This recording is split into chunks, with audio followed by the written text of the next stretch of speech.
At so ayan, hi guys! Welcome back sa channel natin at ito nga ay pag-usapan natin at subukang sagutin yung katanungan na bakit nga ba itong si Monkey D. Dragon yung tinagurian na most wanted sa mundo ng One Piece natin. At itong si Garling Figureland naman ang tinagurian na champion ng mga Celestial Dragon at kinakatakutan ng mga to. So mabilis lang to kaya simulan kaagad natin yan at unahin muna natin dito kay Monkey D. Dragon. So marahil lahat ng to ay nagsimula pagkatapos na nangyaring insidente dyan sa God Valley. So alam naman natin na yung sa nangyaring insidente dyan sa God Valley, nakita natin na itong si Monkey D. Dragon ay nasaksihan niya nga yung karumal-dumal na ginagawang kasamaan ng mga Celestial Dragon at pati na rin yung sa pagtotolerate ng mga Marine sa ginagawa nilang kasamaan. At dahil nga rito, hindi kinaya ni Dragon itong nakita niya bilang isang mabuting Marine at dito na nga nagsimula na magrebelde itong si Monkey D. Dragon laban sa mga Marines at pati na rin syempre sa mga Celestial Dragons. So hindi kinaya ni Dragon yung ginagawang pagpatay ng mga Celestial Dragon sa mga civilian at yung ginagawang pagsuporta ng Marine diyan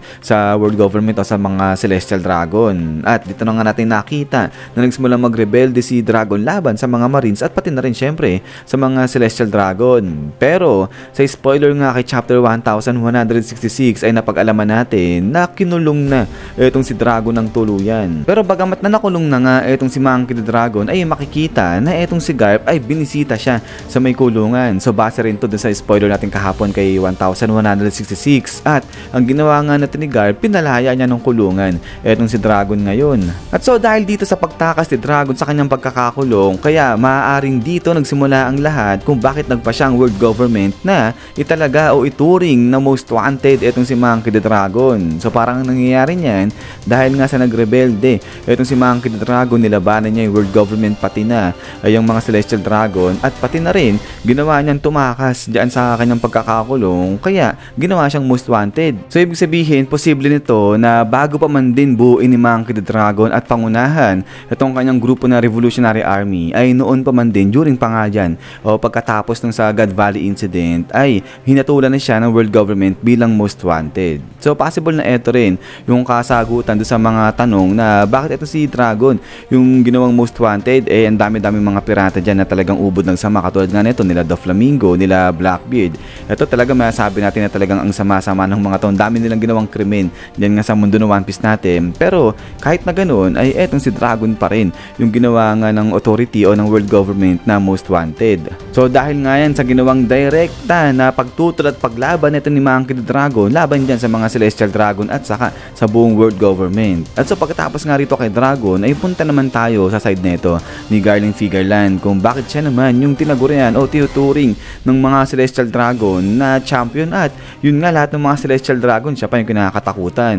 So ito ay noon pa man din ay alam naman natin na si Garling Figureland ay sa lahat ng mga torneo na ginagawa dyan ng mga Celestial Dragon laging siya yung nangunguna. So masasabi natin na talagang may angking lakas din naman talaga at talento etong si Garling Figureland pagdating sa pakikipaglaban. So kaya nga siya yung laging ina-admire at saka laging tinitignan ng mga Celestial Dragons. Pero maliban pa rito sa lahat ng mga achievement na nakuha nga ni Garling Figureland, yung isang posibleng dahilan kung bakit siya yung tinitingala at kinakatakutan ng lahat ng mga Celestial Dragon ay dahil sa ginawa niya kay Rax D. Sebek o kay Davy D. Sebek. So napag-alaman nga natin sa spoiler natin kahapon na itong si Garling Figureland siya yung nagbigay ng final blow kay Sebek. So hindi si Garp, hindi rin si Roger yung pumatay kay Sebek, kung hindi etong si Garling Figureland. So posible niya na yung balita na to ay kumalat sa buong mga Celestial Dragon at dahil na nga dyan, kaya naman yung mga Celestial Dragon ay talagang tinuring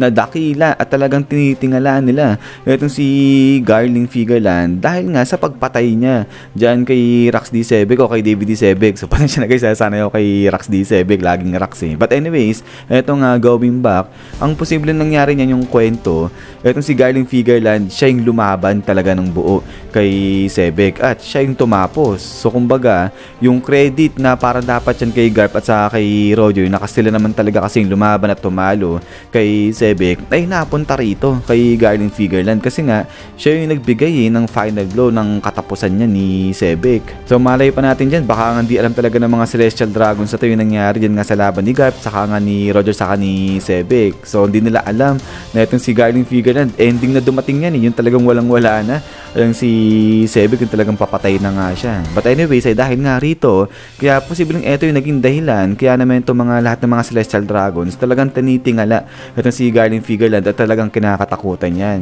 At eto nga guys, yung marahil o yung posibleng sagot kung bakit nga itong si Dragon yung tinuring o yung tinalaga bilang most wanted sa mundo ng One Piece natin, at etong si Garland Figureland naman yung tinuring na champion ng mga Celestial Dragons. At pagkatapos nga niyan, isyan guys, so hanggang dito lang muna itong video natin ito. At ayan, kayo ba sa tingin nyo, bakit nga ba itong si Dragon yung itinuring o yung ginawang most wanted ng world government? So itong si Garland Figureland, kahit pabayaan siguro natin yan kasi parang wala namang bearing kung siya yung ituring ng mga Celestial Dragon na champion o hindi. So bias na bias but anyways, yun nga guys, maraming salamat sa panonood dito kay One Piece natin. At ayun, maraming salamat din guys sa walang sakang pagsuporta sa channel natin. So huwag pala kalimutan mag-iwan ng like kung matripan nyo itong video natin. So yun na naman, so laging mag-ingat. God bless nyo lahat at kita-kits tayo ulit.